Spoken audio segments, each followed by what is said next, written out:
هاوڵاتیان و دانیشتوانی ناوچە دابڕنراوەکان بەتایبەتیش قەزای خانەقین داواکارن لە حکوومەتی هەرێمی کوردستان و ناوەند لە پێناو لە بەرچاوگرتنی ژیان و گوزەرانی هاوڵاتیان ڕێک بکەون و کۆتایی بە ناکۆکیەکانی نێوانیان بهێنن.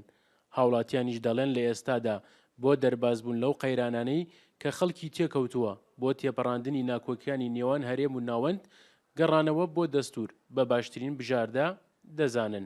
داواکارم لە حزبە کوردستانیەکان و حزبە کوردستانیەکان هەر هەمویان بە زووترین کات دابنیشن لەگەڵ یەکە وەفدێک دروست بکەن بەرەو پایتەختی عێراق بەرەو بەغداد بڕۆن کە ئەو ملەتە لە ئەو نەهامەتیە لە ئەو بەدبەختیە دەربێنن. لەبەر ئەوە وەزعی گوزەرانی مەعیشەتی خەڵک زۆر نالەبارە، زۆر ناخۆشە، بەڕاستی خەڵک ناومید بیە بە تەواوەتی. داواکەم لە حکوومەت هەرێمی کوردستان وەفتێک بەڕێ بخا بۆ بەغدا بە گۆرە دەسوور ئەو کێشانە لە نێوان هەرێم و لە ناو بەغا هەیە بە گۆر دەسوور جێوەجێ بکەن و داواکەم لە حکوومەتی بەغدا دەریم دەمنوێنێت بجێ بە کوردستان بنێرێت مادە سەوچل جێبەجێ بکات.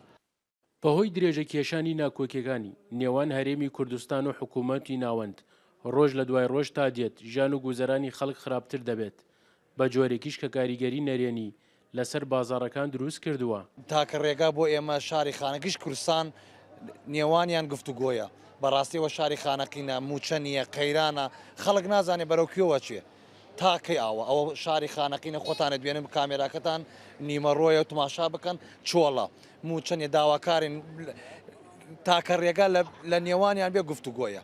داواکارین لە حکوومەت وەفدێک بنێری حکوومەت هەرێمی کوردستان بۆ بەغدا بە زووترین کات لەم قەیرانە خەڵکە دەربکەن. داواکارین لە حکوومەتی مرکز و لە حکوومەتی هەرێمی کوردستان ڕێک بکەون لەسەر هەموو شتێک، چونکە بێ و ڕێک نەکەون هەمومان زەرمەند دەوین. یەکەمین عێراق زەرمەند دەوێت گەلی عێراق و گەلی کوردستانیش. ئێمە تا ئێستا چاوەڕێ ئەەکەین لە هەردوو لایەن ڕێک بکەون بیری مەسلحەتی ئەم خەڵکە بکەن، خەڵکی شاری خانەقین، خەڵکی ناوچە دابڕاوەکان.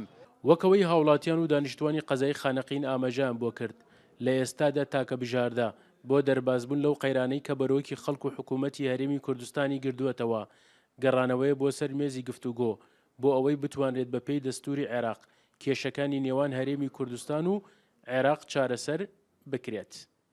سەرکەوت ئەحمەد، کورسات نیوز، خانەقین.